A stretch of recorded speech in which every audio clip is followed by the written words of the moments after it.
Concerning the history of Beowulf, a whole library has been written, and scholars still differ too radically for us to express history and a positive judgment. मतलब कि हमने जब Beowulf epic की history को study किया तो उसके ऊपर स्कॉलर्स ने, जो लिटरेचर के स्कॉलर्स ने जब उस एपिक को स्टडी किया तो बहुत सारी बुक्स जो है लिखी, लाइक अराउंड इतनी बुक्स लिखी कि मतलब एक कंप्लीट लाइब्रेरी आप अप्रॉक्सीमेट मान सकते हैं कि जो सेटअप है और बेवुल्फ के ऊपर ही लिखी हुई है। स्टिल इतनी बुक्स होने के बावजूद भी still today scholars differ too radically for us to express history and a positive judgment, यानी कि जो बेवुल्फ की जो हिस्ट्री है उसको लेके सबके अपने अपने अलग अलग थॉट्स हैं स्कॉलर्स के, ठीक है।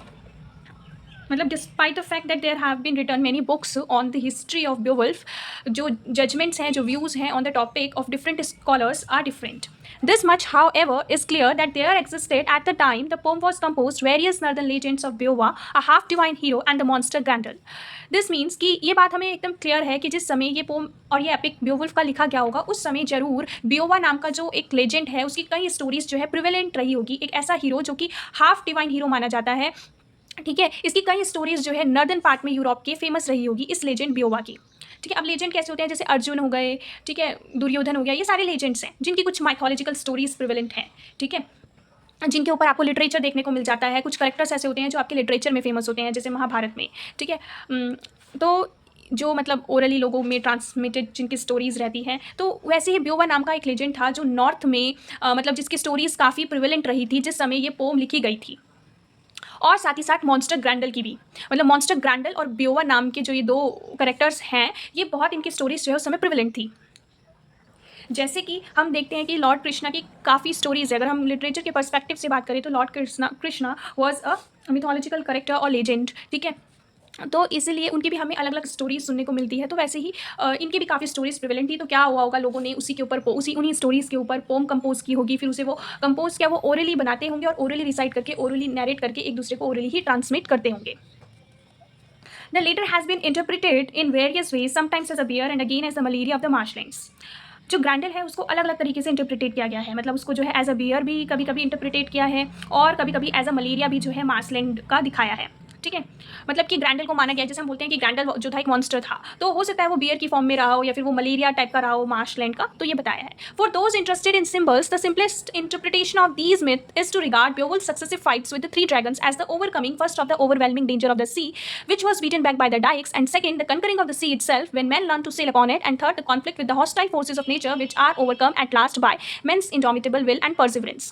इसका मतलब ये है कि जो लोग सिंबॉलिक रिप्रेजेंटेशन में, सिंबॉलिक इंटरप्रिटेशन में चीज़ों को इंटरेस्टेड हैं, मे बी कुछ लोग जो हैं ऐसे होंगे जो सिंबॉलिक इंटरप्रिटेशन में इंटरेस्टेड हैं, तो वो क्या कर सकते हैं, जो बेओवुल्फ की 3 फाइट हुई है एपिक में, सबसे पहले ग्रैंडल से, फिर ग्रैंडल की मदर से, फिर फायरट्रेक से, ड्रैगन से, तो इन तीनों फाइट्स को ऐसे मान सकते हैं जैसे कि सबसे पहले जब मैन ने सी को मतलब सी में नाव चलाना या फिर बोट चलाना स्टार्ट किया था, तो सबसे पहले उसने अपने जो मन का जो फियर है उसको ओवरकम किया होगा कि हाँ मैं जो हूँ, ये जो इतनी भयानक जो वेव्स हैं समुद्र की, जो कि डाइक्स किसे कहते हैं, जो कि रॉक्स टाइप की होती हैं समुद्र के साइड में, तो जब समुद्र की लहरें जो है उन डाइक से टकरा के बीटन बैक होती थी, मतलब बीट करती थी और फिर वापस से आती थी, तो क्या होता था, दूसरा जो है जब वो नाव चलाना शुरू करता है तो वो सी से जीतता है, सी को कनकर करता है, ठीक है, तो वो सी से अपनी जीतता है, समुद्र से अपनी जीतता है। जब वो लर्न करना सीख जाता है कि कैसे नाव को चलाया जाए, सबसे पहले उसने समुद्र में अपनी नाव उतारने से पहले अपने मन से जीती, ठीक है, उन भयानक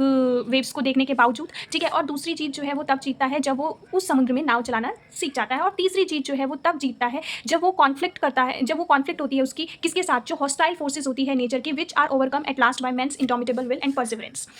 यानी कि जब हम नाव चलाते हैं तो मतलब कभी भी तूफान आ सकता है, तो इसलिए उसके लिए बोला गया है कि थर्ड जो लड़ाई थी उसकी, वो थी नेचर की उस हॉस्टाइल फोर्सेस से जिसको वो एट लास्ट जीत लेता है, जो मैन अपनी जो उसकी इंडोमिटेबल विल होती है, विल पावर होती है कि मैं कुछ भी जो है इम्पॉसिबल टू डिफीट, कि मैं कुछ भी जो हूँ ओवरकम कर सकता हूँ, एंड परसिवरेंस के साथ, ठीक है।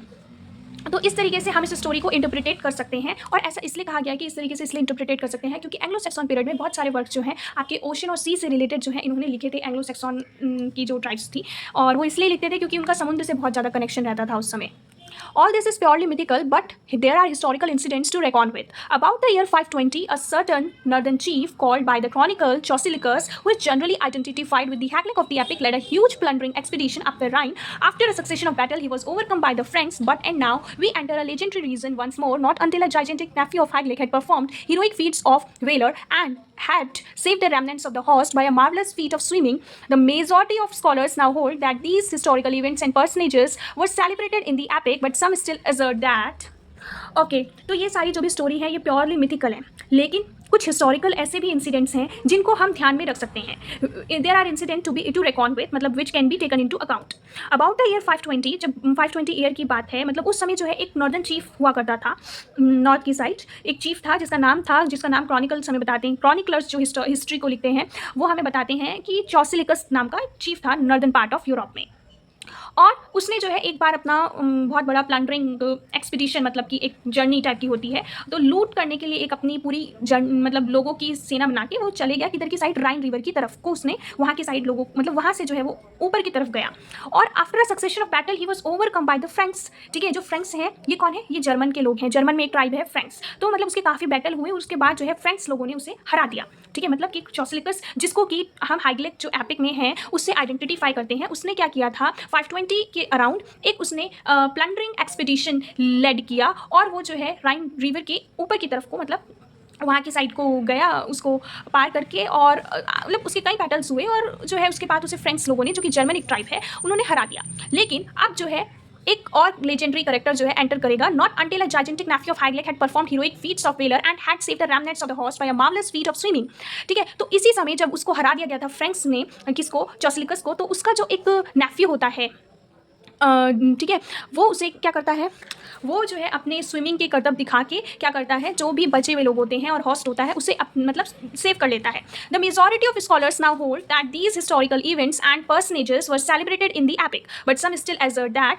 ठीक है, तो ज़्यादातर जो स्कॉलर्स हैं वो यही कहते हैं कि जो हिस्टोरिकल इवेंट्स जिनके बारे में डिस्क्राइब किया गया है कि चौसिलिकस की ऐसे फाइट हुई, उसे सेव किया गया, ये जो हिस्टोरिकल इवेंट्स हैं एंड जो ये पर्सनेजेस हैं, मतलब ये जो फेमस पर्सन हैं जैसे कि चौसिलिकस, उसका nephew, these were celebrated in the epic, ये जो है एपिक में सेलिब्रेट किए गए हैं. But some still assert that the events which gave a foundation for Beowulf occurred wholly on English soil where the poem itself was undoubtedly written.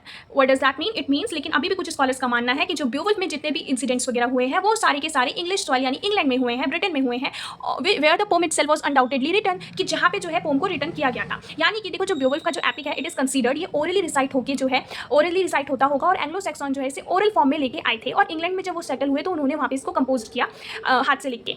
ठीक है, लेकिन जो भी इसका कॉन्टेक्स्ट है, हिस्ट्री है, स्टोरी है, या फिर राइम्स वगैरह जो भी रही है इनकी, ये वो उसको जो है राइम तो नहीं है इसमें, अभी इस एज में राइम की बात नहीं होगी, रिदम की बात होगी. तो ये जो भी चीज़ें हैं ये अपने साथ लेके आए थे, लेकिन कंपोजिशन का काम इंग्लैंड में हुआ. ठीक है, और लोगों का मानना है कि ये जो सारी जो भी चीज़ें मतलब इसमें दिखाई गई हैं वो इंग्लैंड की सॉइल में ही हुई हैं. ठीक है, मतलब इंग्लिश सॉइल में हुई हैं, यानी कि जो लोग इन्हें चौसिलिकस वगैरह से वो कर रहे हैं, कंपेयर कर रहे हैं, और वो जो है गलत कर रहे हैं, क्योंकि ये सारे जो है आपके ब्रिटेन वाले एरिया के लोग नहीं हैं. ठीक है, ये नॉर्दर्न पार्ट की साइड, यूरोप के नॉर्थ पार्ट की साइड के लोग हैं. ठीक है, क्योंकि देखो ये जो फ्रेंक्स हैं, जर्मैनिक पीपल, उनसे लड़ रहा है, तो या जब ये जर्मैनिक पीपल से लड़ रहा होगा तो ये जो है जर्मन वाले एरिया की साइड होगा. ठीक है, तो जर्मन एरिया वाले की साइड जब ये लड़ने जा रहा है तो इट मीन्स यहाँ पे जो सेटिंग है वो जर्मनी की है. ठीक है, और ठीक है जर्मनी की है, दैट मीन्स कि कुछ लोग जब ये मानते हैं कि ये चीज़ इंग्लैंड में घटित हुई है पूरी तरीके से, तो वो इसके कॉन्ट्रास्ट में बात करते हैं.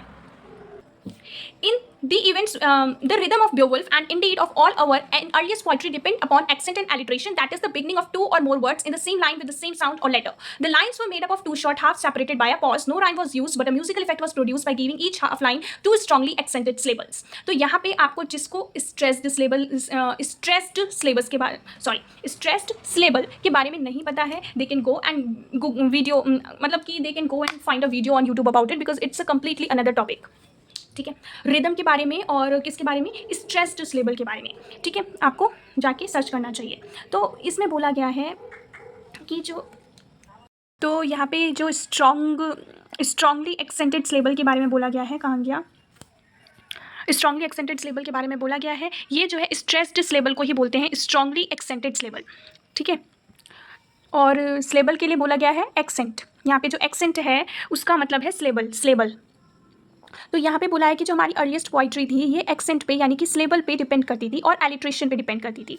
ठीक है, that is in the beginning of two or more words in the same line, that is the beginning of two or more words in the same line with the same sound और letter. दो या दो से ज़्यादा मतलब यहाँ पे alliteration को बता दिया गया। एलिट्रेशन आपको पता ही है कि beginning of two or more words in the same line with the same sound और letter. The lines were made up of two short halves. जो लाइन होती थी, पोएम की लाइन होती थी, उसमें दो शॉर्ट हाफ्स होते थे। जैसे कि यहाँ पे तो ये ओल्ड इंग्लिश में लिखा हुआ है, जैसे कि ये पहली लाइन है तो इसमें दो शॉर्ट हाफ है, first half and second half, ठीक है। और ये जो लाइन्स है वो किससे मतलब कि ये लाइन जो है इसमें एलिट्रेशन देखने को मिलता था और एक्सेंट यानी स्लेबल देखने को मिलते थे। अब ये जो दो शॉर्ट हाफ्स होते थे ये सेपरेटेड होते थे एक पॉज से, ठीक है, दोनों के बीच में एक पॉज होता था और नो राइम वॉज यूज। उस समय एंग्लो सेक्सॉन की पोम में कोई भी राइम यूज नहीं की जाएगी। But a musical effect was produce by giving each half line two strongly accented syllables. जो म्यूजिकल इफेक्ट होगा पोम में वो क्रिएट किया जाएगा बिना राइम के, और जो वो बिना राइम के जो म्यूजिकल इफेक्ट प्रोड्यूस किया जा रहा है वो आपका प्रोड्यूस होगा हर एक हाफ लाइन को दो स्ट्रॉन्गली एक्सेंटेड सिलेबल्स देने के बाद। मतलब कि हर दो हाफ लाइन में जो ये टू शॉर्ट हाफ लाइन्स हैं उन टू शॉर्ट हाफ लाइन्स में आपकी स्ट्रॉन्गली एक्सेंटेड यानी कि स्ट्रेस्ड सिलेबल्स जो हैं यूज होते हैं। Each full line therefore had four accents, three of which, that is two in the first and one in the second, usually began with the same sound or letter। ठीक है, तो जो full line होती थी उसमें therefore four accents देखने को मिलेंगे, क्योंकि जो आपकी एक पूरी लाइन है वो दो हाफ से मिलकर बनी हुई है और दोनों हाफों में दो दो एक्सेंट देखने को मिलता है। और वो दो दो एक्सेंट भी कौन से हैं? स्ट्रॉन्गली एक्सेंटेड स्लेबल यानी स्ट्रेस्ड स्लेबल वाले, जिनमें से उन चार स्लेबल में से जो तीन स्लेबल होंगे, that is two in the first half and one in the second, usually begin with the same sound और लेटर।